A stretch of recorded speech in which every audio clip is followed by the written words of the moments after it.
Just a quick demonstration video on how to change the two belts. This is an old machine, obviously out of service now. We just kept behind for the odd couple of spare parts that may be required. You should be more than able to take the information from this to do on a complete machine. Now, usually you'd have your heaters here, your brass heaters.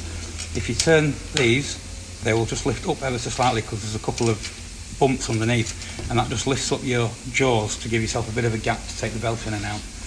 And you can lift this here, and also that's the spring tensioner on there. That will also lift up and enable you access to get your belt out.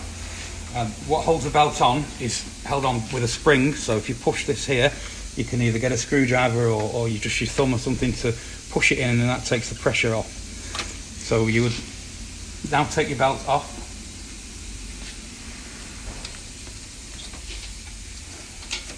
And that's your belt removed, and to put the belt back on, just reverse the process.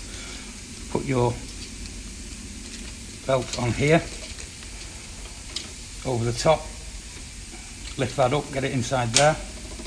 Obviously you'd be passing it through your brass jaws at the same time.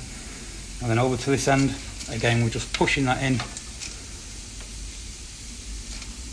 and then the belt sits on like that.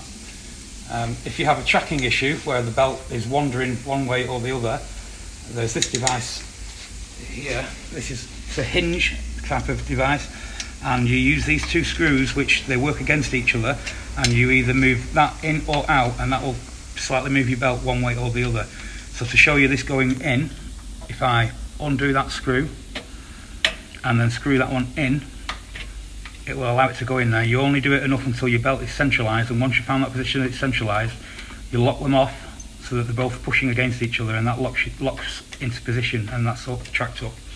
And then of course you would put these back, and that would just drop your jaws down.